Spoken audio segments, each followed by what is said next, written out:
This video is nuts. It shows former National Football League wide receiver Antonio Brown, who jokes about CTE consistently on his timelines, getting into a scuffle backstage at a Misfits boxing event. There are many who get involved, while others attempted to break it up. Brown is seen on video running after a group when the sound of a firearm, yes, a firearm, goes off. Prior to, it did appear Brown had the gun in his hand, while others seemed to indicate that they were very uncomfortable with its presence. Later in the video, Antonio Brown would be placed in handcuffs, his hands placed behind his back, and he would be led to a squad car. Now, what y'all should know are the most recent revelations, which are these. Former NFL All-Pro wide receiver Antonio Brown has been arrested on attempted murder charges. Federal marshals took Brown into custody in Dubai. He is now in New Jersey, waiting for extradition to Miami. In the arrest warrant back in mid-May at a celebrity boxing event, Brown allegedly grabbed a handgun from a security guard and fired 2 shots at another man, a man he had gotten into a fight with earlier in the evening. Brown posted on social media at the time that he was jumped by multiple people who tried to steal his jewelry. Brown last played in the NFL in 2021 with the Bucs. This is second-degree attempted murder, and so it's a big deal. It is as scary as it sounds. And when you talk about the potential penalties, up to 15 years in prison, taken very seriously. So Antonio Brown has a very serious legal matter to deal with here, and this is the very beginning stages of it.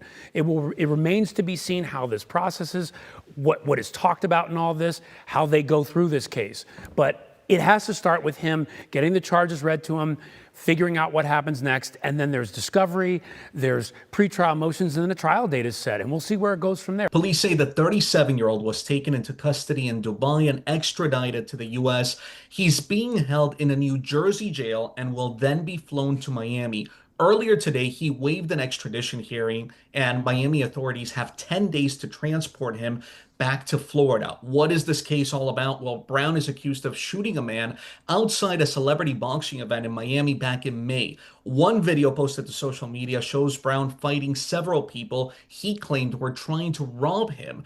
But detectives with the Miami Police Department say after looking at surveillance and cell phone images from the incident that Brown was clearly the aggressor. That's according to Miami police. They allege he shot twice at a man he'd fought with earlier and grazed his neck. Back in June, a month after the boxing event, police issued a warrant for Brown's arrest, but Brown never turned himself in. Instead, police say he has been posting on social media videos from Dubai in what authorities say was incidents of taunting them that he was on the lam. Here's what we know thus far on this story. TMZ Sports reports Brown pled not guilty to the charge of second-degree attempted murder. His lawyer is saying he acted in self-defense. Mark Eiglarsh, seen here, is serving as Antonio Brown's counsel. Eiglarsh would say the actions he was forced to take were solely in self-defense against the alleged victim's violent behavior. Brown was attacked that night and acted within his legal right to protect himself from an individual who had previously committed criminal acts against him.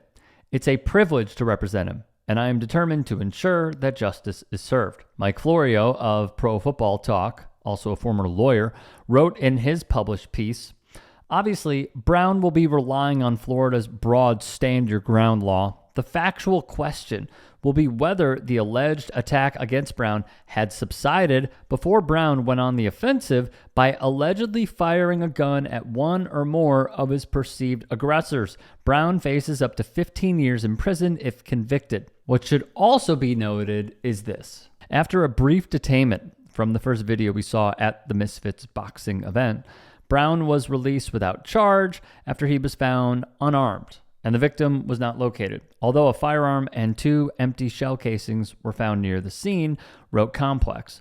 Brown went on to tweet that he would seek legal counsel after being, quote, jumped at the boxing event. Here was that tweet.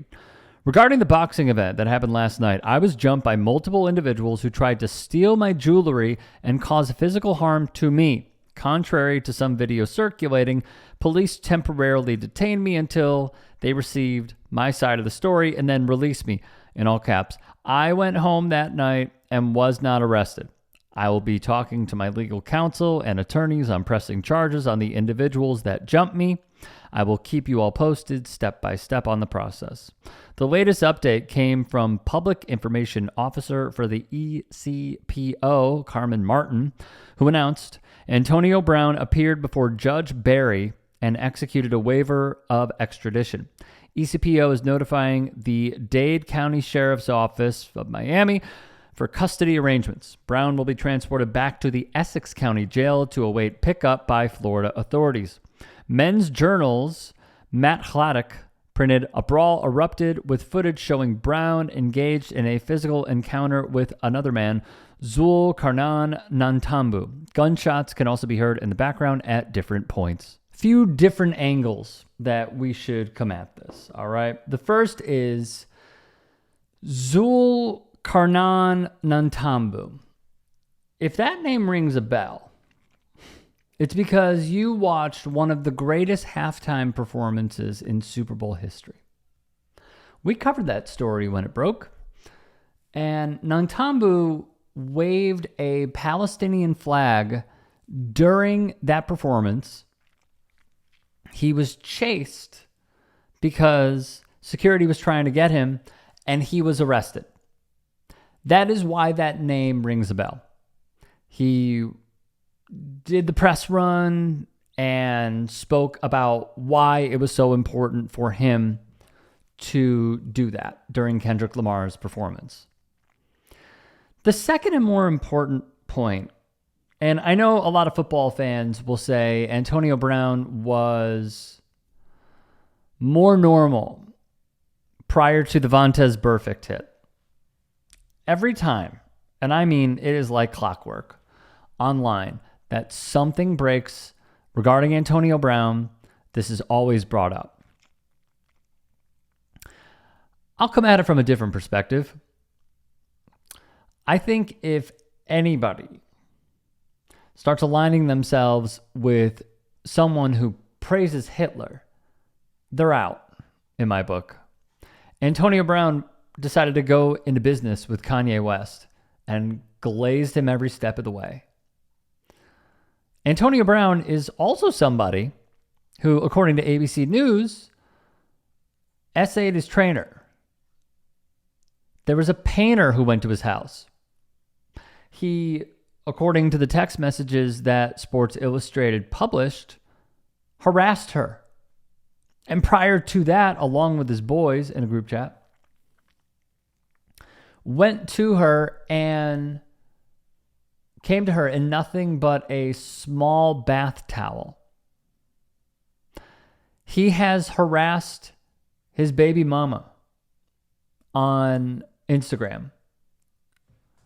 He claims he didn't do it. Seems like something he would do. Posted salacious photos of, I believe, his baby mama giving him oral on Snapchat. Snapchat shut down his account. This is the same man who continues to show, even by his strained relationship with someone like Tom Brady. Tom put him up at his house. Tom believed in him. I'm not a Tom Brady guy, but my God, that's loyalty.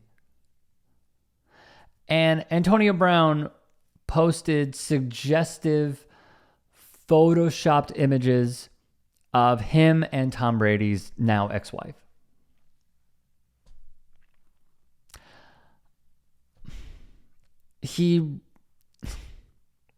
There was police body cam where he spoke to the cops behind a door because they were called on him. This is the same man who went in front of a judge because he assaulted a moving truck driver. We have too much information at this point. This firing of the gun is just the cherry on top. We'll see what his lawyer decides to argue, I do agree with Mike Florio that it will be the very broad stand your ground law, which we all learned about when George Zimmerman killed Trayvon Martin.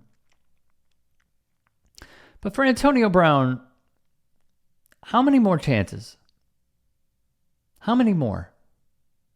I am very well equipped to understand, as are you, that when you have boatloads of money, you can buy your way out of the judicial system for the most part. My question is, when is enough enough? When do we say, you know, he is a threat to moving truck drivers? He's a threat to people who love him.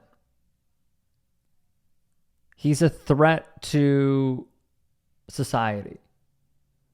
Because I don't believe that this is going to end well. There's just too much here. And what will change my mind is when he gets the help he needs. And when someone decides to put in the effort to try and better themselves. He hasn't done it. And sadly, I don't think he ever will.